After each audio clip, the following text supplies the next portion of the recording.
ایک سمے کی بات ہے، ایک جنگل میں ایک شیر سو رہا ہوتا ہے کہ اچانک اسی وقت ایک چوہے کا گزر شیر کے پاس سے ہوتا ہے۔ شیر کو سوتا ہوا دیکھ کر چوہا شیر کے قریب جاتا ہے اور اس کے ساتھ مستیاں کرنے لگتا ہے اور تھوڑی دیر کے بعد اس کے پاس لیٹ جاتا ہے۔ اچانک شیر کی آنکھ کھلتی ہے اور وہ چوہے کو دیکھ لیتا ہے۔ چوہے کو دیکھ کر شیر کو بہت غصہ آتا ہے اور شیر چوہے کو کہتا ہے کہ تمہاری وجہ سے میری نیند خراب ہو گئی ہے، اب میں تمہیں نہیں چھوڑوں گا، میں تمہیں کھا جاؤں گا۔ شیر کو غصے میں دیکھ کر چوہا ڈر سے کہنے لگا، شیر بادشاہ، مجھے چھوڑ دو، مجھے جانے دو، مجھ سے غلطی ہو گئی ہے، دوبارہ میں یہ غلطی نہیں کروں گا۔ شیر اس کی صدا سن کر کہتا ہے، کیوں؟ یہ تمہیں پہلے سوچنا چاہیے تھا کہ جب میں سو رہا تھا، اب میں تمہیں نہیں چھوڑوں گا۔ پھر چوہے نے شیر کو کہا کہ مجھے چھوڑ دیں، مجھے جانے دیں، مجھ سے غلطی ہو گئی۔ شیر کو چوہے پہ افسوس ہوا اور اس نے چوہے کو جانے دیا۔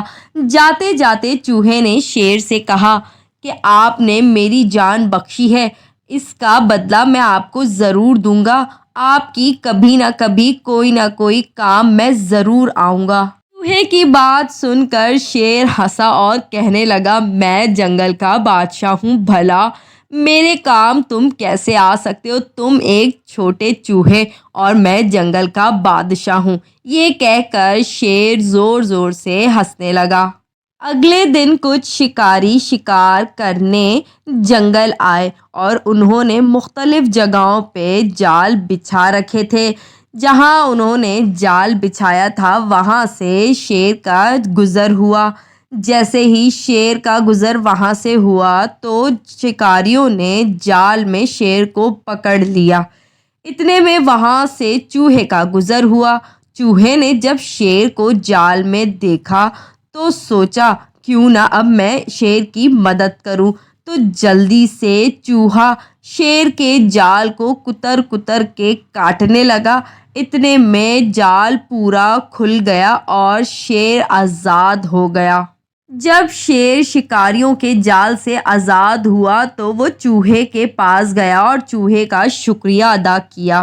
شکریہ ادا کر کے شیر چوہے سے کہنے لگا کہ میں تو جنگل کا بادشاہ ہوں، لیکن پھر بھی میں اپنی مدد نہیں کر سکا۔ تم ایک چھوٹے چوہے ہو کر تم نے مجھے شکاریوں کے جال سے آزاد کر دیا۔ تم نے صحیح کہا تھا کہ میں کبھی نہ کبھی تمہاری مدد ضرور کروں گا۔ پیارے بچوں، اس کہانی سے آپ نے کیا سیکھا کہ مدد کرنے کے لیے کسی کا چھوٹا یا بڑا ہونا ضروری نہیں ہے۔ ہمیں کبھی بھی کسی کی مدد کی ضرورت پڑ سکتی ہے۔ امید ہے میری یہ کہانی آپ کو ضرور پسند آئی ہوگی۔ میرے channel Chintu S T V کو لائک کریں، شیئر کریں، سبسکرائب کریں اور ہاں، بیل آئیکن کو پریس کرنا نہ بھولیے گا۔ Okay, bye.